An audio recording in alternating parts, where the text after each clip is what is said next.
Começamos mais um programa, O Espírito da Letra, analisando a obra de André Luiz Espírito, através da mediunidade de Francisco Cândido Xavier.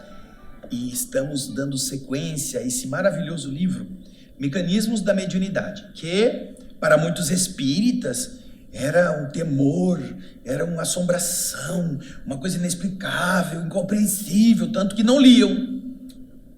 E nosso esforço está permitindo que se decodifiquem as ideias e que desarme-se o espírito de quem está lendo, para não ter que dizer mais, eu não entendo essas coisas, só para muitos técnicos, muitos formados em física. Não. Nós estamos decodificando isto com imagens, com conceitos que você possa compreender e assimilar, e depois você vê que o texto do livro original que André Luiz escreveu não é assim um bicho de 7 cabeças. Dá perfeitamente para a gente entender. Na semana passada, na primeira parte do capítulo 8º, nós vimos várias imagens, spin, camada de valência, aquilo que está na última camada, domínios magnéticos. Se você não tivesse visto as imagens, certamente ia ficar boiando. Domínio, que coisa estranha é essa? Meu Deus do céu, o que isso tem a ver com a mediunidade? Agora nós vamos continuar e vamos terminar o capítulo 8º, o que havíamos começado semana passada, com a mesma dinâmica, ou seja, eu faço um resumo de cada subtítulo, explicando o conteúdo básico do que André Luiz está falando naquele pequeno trecho, e depois a gente vai ler o original. Nós não estamos adulterando a obra, nós estamos mantendo a obra para que você possa saber o que André Luiz falou, é mais ou menos aquilo que nós resumimos. Então não tem mistério, não tem pavor, e é isso que nós queremos que você sinta. Todas essas obras são maravilhosas, são importantíssimas.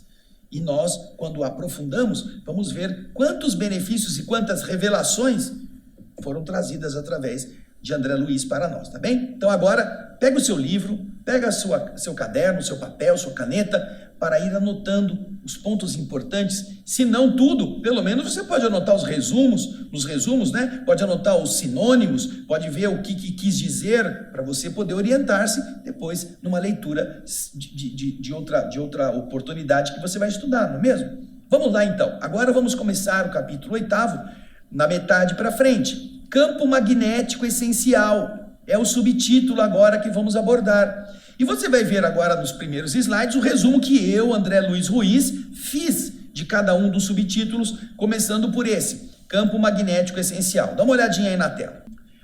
Dessa coexistência dos chamados domínios, nós vimos semana passada os domínios, lembra? Aqueles pequenos campos elétricos dentro de um metal que estão simultaneamente orientados de diversas formas quando não existe uma saturação que mostra todos alinhados, né? Então ele está dizendo, ao existirem vários domínios, nascem as linhas de força que geram o campo magnético, que é o espaço em torno de um polo magnético e pode ser observado pelo comportamento de uma agulha magnética.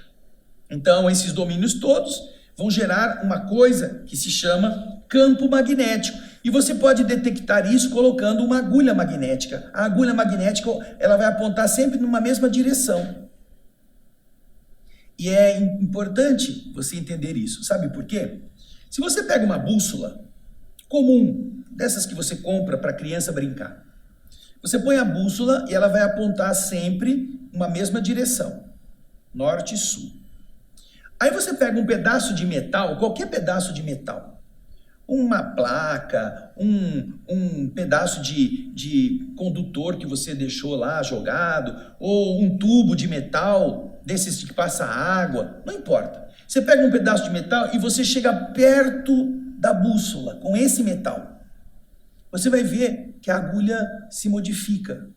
A agulha muda a posição, mesmo que pouquinho, pela aproximação daquele campo eletromagnético que o metal possui. Mesmo que ele não esteja imantado, assim como a gente chama. Só a característica dos domínios magnéticos que fazem parte do metal altera a bússola. É por isso que quando você está em uma atividade de navegação, algumas pessoas que vão andar, que vão fazer expedições, essas pessoas às vezes dividem funções. E uma das funções é você ter a bússola para orientar o rumo que você vai dar aos demais. Quando você aprende isto, você vai perceber que todo mundo fala, e isso no exército é muito comum, quando você faz treinamentos de campo. Existe o homem passo, aquele que conta quantos passos dão 100 metros, depois 1000 metros, e existe o homem bússola. O homem bússola carrega a bússola, ele é responsável por ler o mapa e ver a direção. Só que há uma recomendação, quando você for fazer isso com a bússola, deixe o seu fuzil longe, porque geralmente está todo mundo armado. Tire o fuzil, tire o metal de perto, porque ele vai interferir na bússola. E se você alterar meio grau, 1 grau, 2 graus na bússola, você vai chegar lá no fim, 800, 1000, 2000 metros de distância do objetivo, dependendo da distância que você tem que ir até lá. Por quê? Porque existe qualquer coisa, relógio, o metal do relógio, a bateria do relógio, forma um campo eletromagnético que altera a bússola. A chave do carro, que é de metal, o cinto, se você está usando um cinto de metal e estiver perto da bússola, ele vai alterar a agulha. É o que ele está falando. Vamos voltar lá nesse primeiro slide. Campo magnético essencial. No resumo, vamos ver? Dessa coexistência dos chamados domínios, nascem as linhas de força que geram o campo magnético, que é o espaço em torno de um polo magnético e pode ser observado pelo comportamento de uma agulha magnética. Esse polo magnético pode ser perfeitamente mensurável, dá para medir este campo, esse polo magnético. E se pode medir também a intensidade do campo magnético que atua sobre essa massa magnética. Você pode medir o polo, quanto que de magnetismo está no polo em cima e embaixo, e você pode medir o campo em volta. Quanto de intensidade magnética existe? E ele explica, André Luiz explica, que quando os spins, aqueles giros, estejam compensados, os domínios ou esses ímãs microscópicos estão intrinsecamente equilibrados, com harmonia e saturação.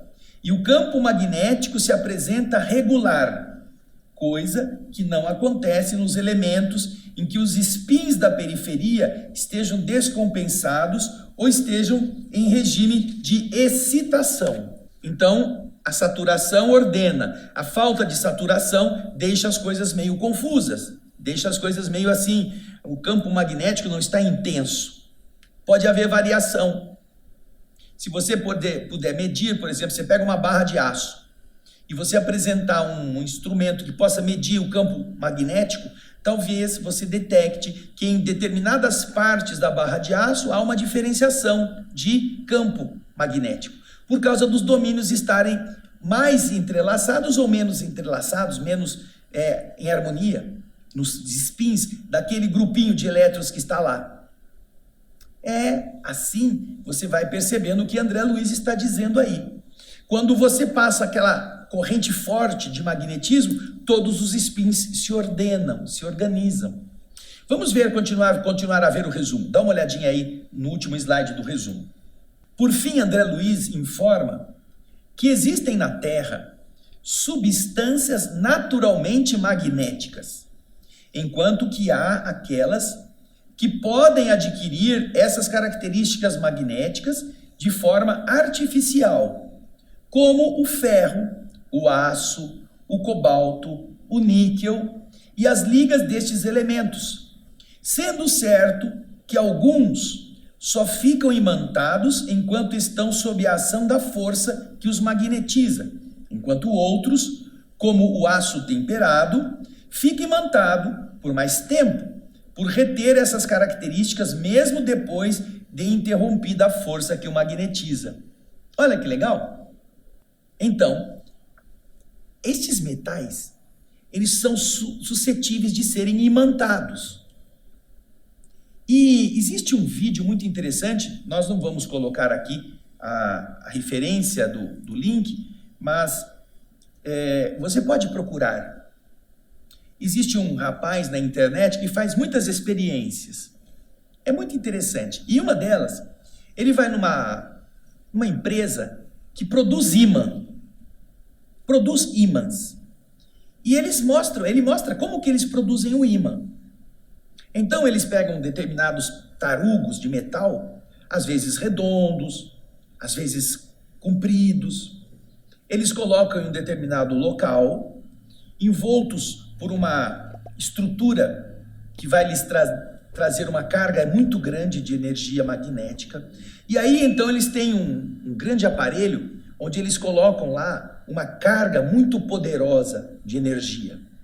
Então, em determinado momento, eles aplicam essa carga por alguns segundos, essa corrente vem e envolve aquele pedaço de metal que até então não tem nenhuma imantação, porque os domínios estão totalmente desorganizados, e depois de envolver esse metal, o que acontece? Quando ele desliga a máquina, depois de alguns segundos a máquina termina, desliga sozinho, ele vai lá, aquilo já é um ímã, e fica forte, fica potentíssimo. E ele então está estruturado. E olha que coisa legal, né? Quando você pega um ímã, norte e sul, você quebra o ímã bem na metade, ou você serra, você fala assim, agora eu fico o norte aqui, o sul aqui. Imediatamente, uma das partes vira norte e sul, e a outra também vira norte e sul. Você fica com dois ímãs agora, com metade do tamanho. Que bacana, né? Agora, um amigo nosso, que trabalhou em eletromecânicas, aquele mesmo que eu contei lá da chave de fenda, ele estava me explicando o seguinte, em uma das sessões em que ele trabalhou, o nosso querido Gaspar, havia um aparelho, um cubo de metal, bem pesado, no meio do qual havia um elemento elétrico que criava um campo magnético. Então, quando eles estavam trabalhando com as ferramentas que precisavam dessa característica, eles ligavam aquele negócio ficava imantado, eles passavam a chave de fenda, eles passavam qualquer chave que precisava ter imantação para fazer com que os domínios ficassem alinhados. A partir daí, eles iam fazer os seus trabalhos e a ponta da ferramenta imantada pegava o parafuso, ficava preso para ele poder parafusar, fazer a rosca, fazer o que ele tinha que fazer. Quando terminava o serviço, eles ligavam de novo aquela máquina no sentido inverso. E aí eles passavam a mesma ferramenta e desimantavam. A ferramenta voltava a ter a sua estrutura como era antes, sem capacidade de atrair os metaizinhos dos parafusos. Então, existem metais, e é isso que André Luiz está citando nesse campo magnético essencial, que são naturalmente magnéticos na Terra, são naturais, estão, né, na estrutura feita da própria Terra, eles têm esse magnetismo pronto. Porém, existem outros, principalmente os metais, que podem ser magnetizados e ficam com o magnetismo por mais tempo, por longo tempo, ou eles perdem o magnetismo assim que a corrente elétrica ou corrente magnética que passou por eles deixa de existir. Agora que você já entendeu o resumo, nós vamos ler Campo Magnético Essencial do livro, aquilo que André Luiz explicou com os detalhes da sua fala. Vamos lá? Os slides você verá na tela. Aí está, Campo Magnético Essencial. Da associação, da combinação dos chamados domínios, surgem linhas de força que podem produzir o campo magnético essencial. Ou, mais propriamente, o espaço em torno de um polo magnético. Em torno de um polo magnético tem magnetismo, então esse espaço, ele é composto por um campo. Faz essa experiência, você que está em casa. Arrume um ímã, geralmente esses ímãs compridos, como se fosse uma caneta. Em cima tem um polo, embaixo tem outro. Põe o ímã debaixo de um papel, assim ó, debaixo de uma folha de papel. E aí, em cima dessa folha de papel, você pega pó de metal, você pega um pouquinho de cavaco ou de pozinho mesmo, de metal, e joga em cima. Você verá que imediatamente o metal vai se organizar obedecendo o formato do campo magnético do ímã. E vai ficar fazendo curvas assim até chegar no norte. Na parte central ele fica retinho, mas nos campos ao lado ele vai fazendo embarrigamento, vamos dizer assim, né? Faz uma coisa como se você estivesse vendo aquilo que os olhos não veem, que é o campo, esse campo que ele está falando. Então, em torno de cada polo magnético existe um campo. Vamos voltar agora ao texto. Esse campo é suscetível de ser perfeitamente explorado por uma agulha magnética. Uma agulha magnética pode sentir a presença deste campo. Sabemos que um polo magnético se caracteriza por uma intensidade análoga, e aí ele vai dar as intensidades em centímetros, em forças típicas dos que estudam magnetismo. Para você entender, você que é um técnico nisso, você pode entender como o André Luiz é exato, é preciso nessas noções. Então, um polo magnético se caracteriza por intensidade análoga à unidade, a 1, sempre que estiver colocado à distância de 1 centímetro de um polo idêntico, estabelecendo que a força de repulsão ou da atração existente entre ambos equivale a 1 dina, é a unidade de medida do campo magnético. E agora ele vai continuar falando sobre os termos do magnetismo, né? É assim que o Ørsted designa a intensidade do campo que funciona sobre a massa magnética unitária com a força de 1 dina. Então, se você tem ali uma força magnética do polo de 1 dina, ele vai criar um campo. Este campo que vem de um polo magnético de 1 dina, ele é chamado de 1 Ørsted. Se o campo magnético terrestre é muito reduzido, formando a sua componente horizontal 0,2 Ørsteds e a vertical 0,5 Ørsteds aproximadamente, os campos magnéticos nos fluxos habituais da aplicação elétrica demonstram elevado grau de intensidade, como acontece no campo característico do entreferro anular. Quando você tem um ímã de ferro, que é um anel, aquele campo que está dentro, o espaço entre o indutor e o circuito ferromagnético a que está acoplado, de um alto-falante, desses que emitem som, que oscila aproximadamente de 7.000 a 14.000 Ørsteds. Bem, vem aqui para mim um pouquinho. Você fala assim, meu Deus do céu, eu quero aprender de mediunidade, eu não quero aprender de alto-falante. Tudo bem, você não precisa se aprofundar nessas medidas. Ele está mostrando para os que duvidam, para os sapientes que gostam de eletrônica, que ele entende disso, ele está falando disso. Você que é apenas um médium, você que é apenas uma pessoa interessada em entender o mecanismo da mediunidade, você não precisa gravar esse negócio. Se você tem interesse em aprender eletrônica, você pode estudar o que é o Ørsted, você pode aprofundar até mais. Mas quem conhece essa matéria, ao ler o que ele está falando, certamente entenderá que ele não está falando besteira. Ele está demonstrando conhecimento técnico muito específico para aqueles que estiverem lendo este livro, que também possuam esse conhecimento. Agora, você imagina, assim, eu não acredito nesse negócio de mediunidade. Chico Xavier, ele lia todos esses negócios e ele era capaz de entender esse negócio, depois ele dizia que foi André Luiz. Bom, me diz uma coisa, você que está me ouvindo, você pode estar entre aqueles que já tiveram escola primária, que já fizeram escola secundária, que já estiveram em escola superior, fizeram faculdades, se formaram em alguma área, inclusive a área ligada à física, a exatas. Você entendeu isso que está escrito tudo aí? Você seria capaz de ter escrito com todos os detalhes? Você que é formado em, sei lá, química, você é formado em TI, você é formado em linguagem de computador, você tem uma capacidade muito grande, você entende isto? Olha lá, Olha o que ele está falando. Se o campo magnético terrestre é muito reduzido, formando a sua componente horizontal 0,2 orsteds e a vertical 0,5 orsteds aproximadamente, os campos magnéticos nos fluxos habituais da aplicação elétrica demonstram um elevado grau de intensidade, qual acontece no campo característico do entreferro anular, aquele espaço de um alto-falante que oscila aproximadamente de 7.000 a 14.000 orsteds. Você escreveria isso? Você está lendo isso, não está entendendo bolhufas? Você tem o curso superior. Agora, você sabe dizer até que ano Chico Xavier estudou? Sabe me dizer?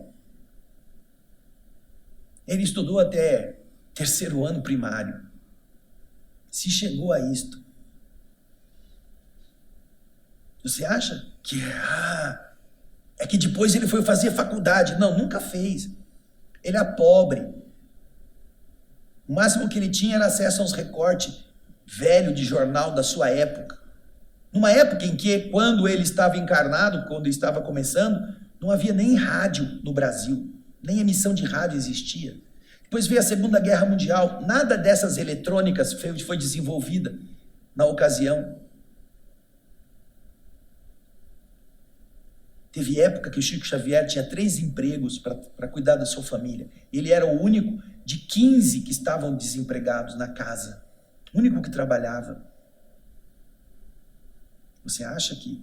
Pode ser que ele não entenda nada, que a gente não entenda nada desses 7.000, 14.000 orsteds, essa área vertical, horizontal do campo eletrônico da Terra. Porém, isso já é um fenômeno maravilhoso vindo de uma pessoa totalmente despreparada. Essa é uma das demonstrações da importância do processo mediúnico, da autenticidade dele. André Luiz estudou, André Luiz era médico e no plano espiritual foi pesquisar. André Luiz era apenas o alto-falante de 12 sábios, 12 espíritos elevados que estavam analisando o que poderiam passar. E esta aqui é uma referência, como outras muito específicas, dirigida aos que estudam este profundo processo, de forma profissional, que tem essa capacidade de compreensão específica, para dizer a eles, olha, não pode ter sido o médium que escreveu isto. Acredite, pouquíssimos serão capazes de escrever com tal precisão. Então, vamos continuar a ver o que André Luiz está escrevendo. Aí ele continua, fácil reconhecer que em todos os elementos atômicos, nos quais os efeitos magnéticos ou spin se revelam compensados, estão ali em equilíbrio, os domínios ou os ímãs microscópicos se equilibram na constituição interatômica, com índices de harmonia ou saturação adequados, pelos quais os campos magnéticos se mostram regular, ou o campo magnético se mostra regular.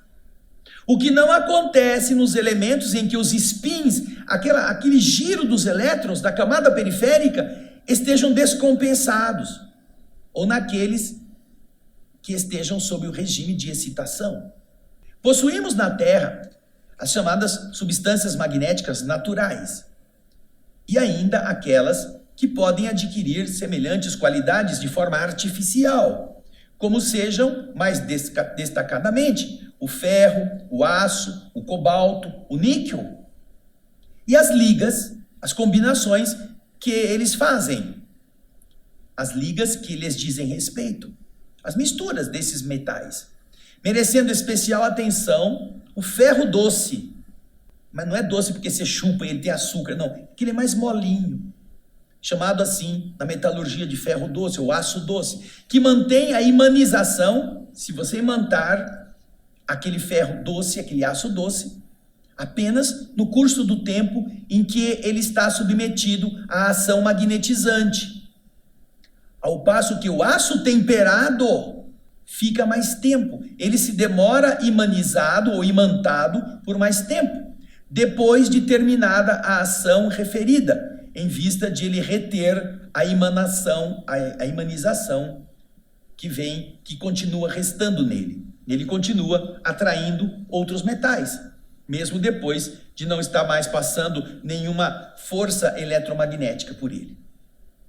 Você viu? Tirando o negócio do Ørsted, do Dina lá, que não importa tanto para quem está estudando mediunidade, não precisa ficar descobrindo, sabendo o que acontece. Você não vai ser um imã desse jeito que ele está citando. Ele está dando um exemplo, mas ele está se referindo. Olha como os espíritos são sábios. Está se referindo aos que duvidam que possa ter alguma inteligência superior dando orientações. Quando chega nisso, o cara fala assim, nossa, meu Deus do céu.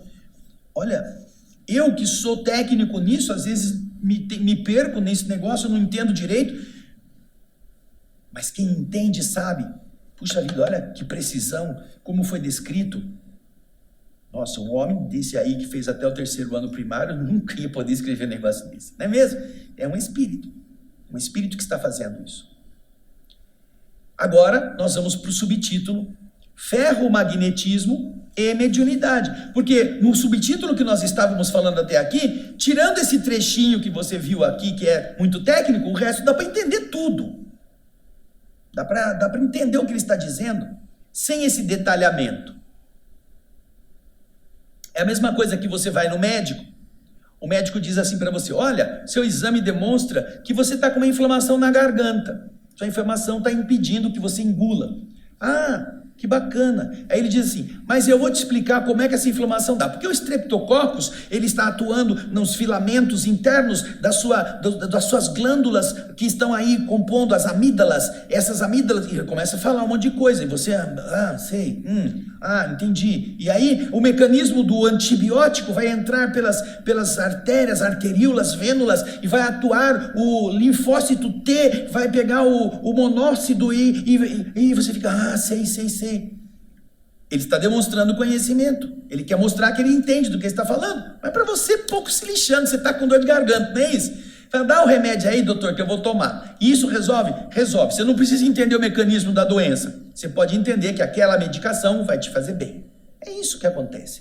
Por isso que muita gente às vezes foge do livro. Porque começa a ter um monte de explicações técnicas e se espanta. Você acha que você vai ter que aprender o que é Dina, o que é Ørsted? Não, você não vai precisar, a não ser que você queira. Aí você vai fazer um curso de eletrônica, um curso de magnetismo, vai aprender, porque é muito bom. Mas para o efeito de aprender mediunidade, isso daí é apenas uma explicação técnica de como funciona o antibiótico dentro da amígdala. Mas você não precisa saber, você só precisa saber que aquilo vai ajudar você a não estar mais com a infecção de garganta. Vamos então ao ferromagnetismo no nosso resumo. Vai ver aí na tela. Tudo o que André Luiz explicou até aqui foi para fazer comparações entre o circuito elétrico, efeitos magnéticos e a mediunidade.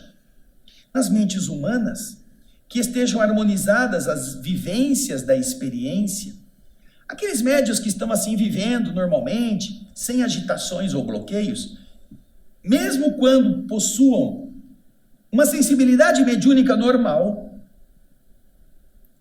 seus spins, os spins da sua corrente mental, ou efeitos magnéticos da atividade espiritual, estão em harmonia, governando a formação de domínios no mundo íntimo, integrados no campo magnético, ajustado às suas emoções. As pessoas normais, as pessoas que estão aí vivendo o seu arroz com feijão, o seu trabalhinho aqui, sua luta ali, elas estão com os seus spins da corrente mental harmonizados nessa estrutura.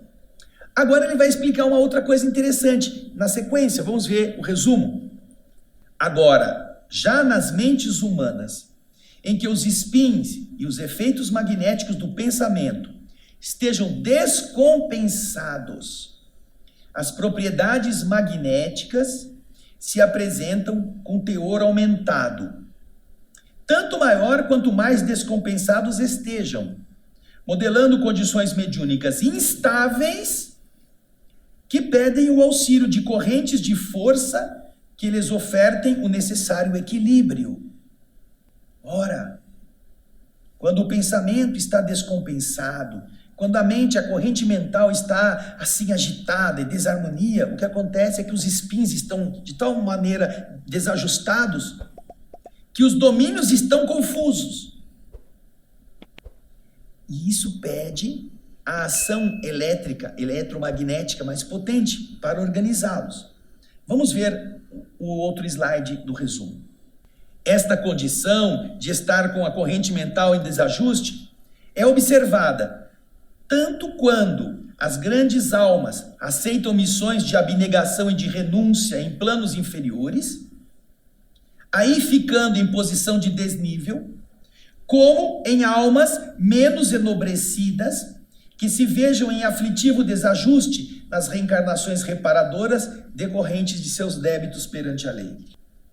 Então, a descompensação se dá mais intensamente quando um espírito elevado tem que nascer, tem que vir a um campo magnético atrasado, e então essas coisas não combinam, como quando os espíritos atrasados estão passando por tormentos próprios do resgate de seus desajustes.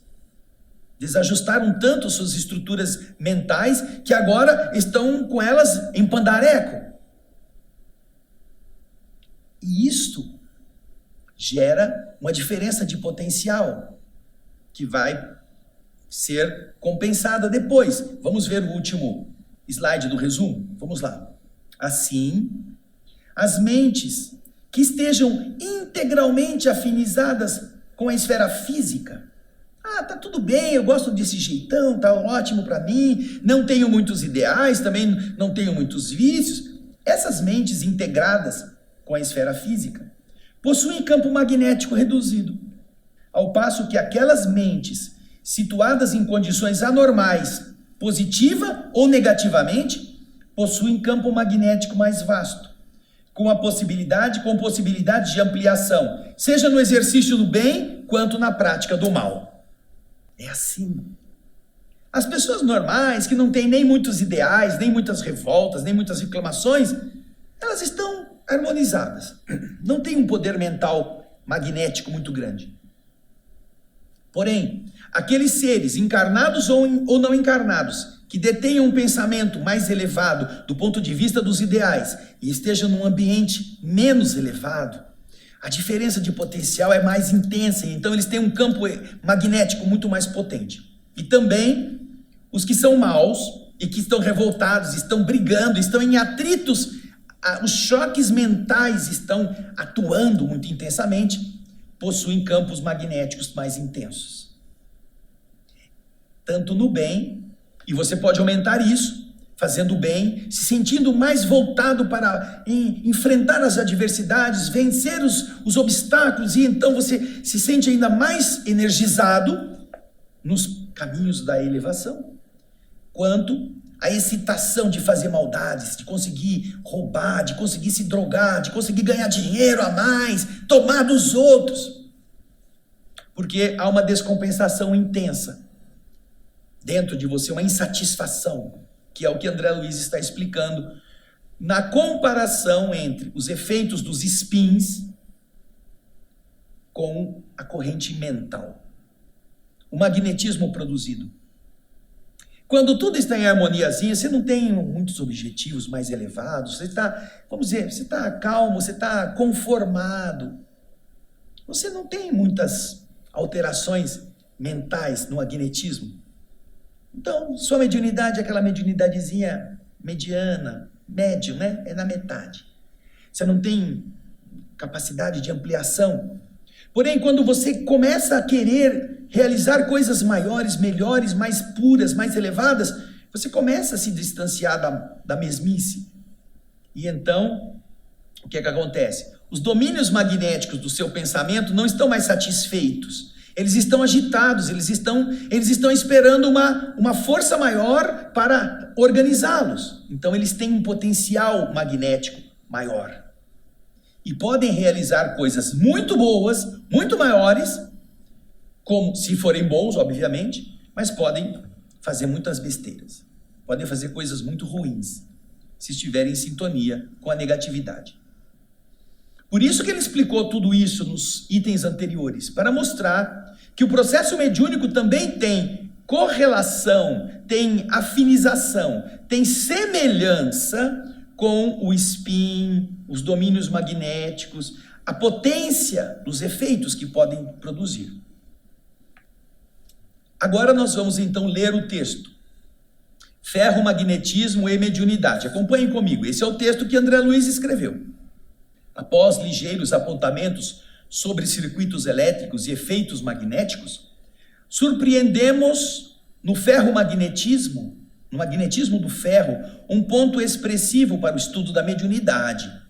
Perceberemos nas mentes ajustadas às imposições da experiência humana, mentes ajustadas às imposições da experiência humana, mesmo naquelas pessoas que têm uma sensibilidade mediúnica normal, criaturas em que os spins ou efeitos magnéticos da atividade espiritual se evidenciam necessariamente harmonizados, estão ali certinhos, organizados, presidindo a formação de domínios, de campos mentais ou ímãs diminutos do mundo íntimo, integrados, estão harmonizados, através do qual o campo magnético se mostra entrosado, se mostra ajustado às emoções comuns. Não há muita... Eles têm as emoções deles, já, a sua mente está funcionando com base nessas emoções. Ao passo que, nas organizações mentais, em que os spins ou efeitos magnéticos do pensamento estejam descontrabalançados, as propriedades magnéticas evidenciam um teor avançado, tanto maior quanto mais vasta for a descompensação, modelando condições mediúnicas variáveis, por exigirem o auxílio de correntes de força que lhes ofereçam o necessário equilíbrio. O que ocorre tanto com as grandes almas que aceitam ministérios de abnegação e renúncia em planos inferiores, aí permanecendo em posição de desnível, como também com as almas menos enobrecidas, já num outro sentido negativo, isoladas em aflitivo desajuste nas reencarnações reparadoras, por se haverem onerado, por se haverem endividado perante a lei.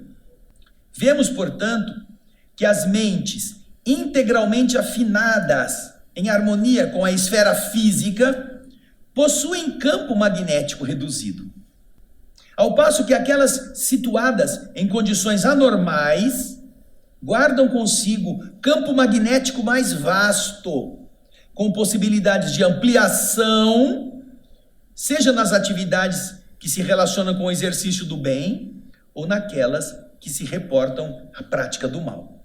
Você pode ampliar isto no bem, no positivo, se você estiver lutando para melhorar, se melhorar o mundo, ou você pode ampliar isso na prática do mal, na realização de maldades, de busca de coisas que você ambiciona. Olha que interessante. Agora, aquele indivíduo que está acostumado a viver a vidinha dele, as coisas tão boas, está tudo normal, eu vou na casa espírita, tomo um passe por semana, recebo 2 espíritos, tá bom, tá ótimo, eu estou fazendo a minha parte. Essa pessoa não tem o potencial magnético para grandes coisas. Por isso, não é capaz de receber espíritos mais elevados, não consegue ser sintonia de entidades mais luminosas, porque não está em padrão vibratório próprio delas. Fica naquela mesmice, arrozinho com feijão, farofinha e só. Agora vamos para o último subtítulo, que termina o capítulo. Chama Descompensação Vibratória. Assim, diz André Luiz, a mediunidade, que é a capacidade de sintonia, está em todas as criaturas, já que todos possuem campo magnético próprio, todos somos um ímã. E esse campo sempre será mais acentuado naqueles que estejam em regime de descompensação vibratória, seja por sua missão de servir a humanidade por amor, ou por seu teor purgativo no resgate expiatório. Está fazendo bem porque ama a humanidade, ou está sofrendo muito porque já fez muita burrada e agora tem que compensar os erros cometidos. Isso é o resumo do último subtítulo que nós vamos ler agora para você, diretamente do livro Mecanismos da Mediunidade. Descompensação vibratória. Sem obstáculo, reconhecemos, sem dificuldade, sem problemas, reconhecemos que a mediunidade ou capacidade de sintonia está em todas as criaturas, porque todas as criaturas são dotadas de campo magnético particular. Campo esse, porém, que é sempre mais acentuado naquelas que estejam temporariamente em regime de descompensação vibratória. Não é de desequilíbrio mental, tá? É descompensação vibratória. Os spins estão em choque com a situação em que a alma está vivendo. E por quê? Pelo teor purgativo que estejam vivendo ou pela elevada situação, já que são espíritos mais nobres. A transparecer, seja no primeiro caso, no trabalho expiatório da alma, que se rendeu à delinquência, ou na ação missionária daqueles que vêm escolhidos, os mais elevados, que já estão mais evoluídos e que se entregam à bem-aventurança dos sacrifícios por amor, em estágios curtos ou longos na reencarnação terrestre, com o objetivo de trazerem das esferas superiores mais alta contribuição de progresso ao pensamento da humanidade. Olha que lindo! Estas almas idealistas, elas têm um potencial magnético muito grande e que os espíritos podem atuar muito usando este ser, porque ele já possui um spin que está em desacordo com o spin das energias da Terra. E isto cria um campo magnético mais acentuado que dá potencial para os espíritos trabalharem. Então a entidade chega para ele e fala assim: Chico, nós temos que visitar uma pessoa doente em tal lugar, vamos lá. E ele vai, por amor àquela criatura.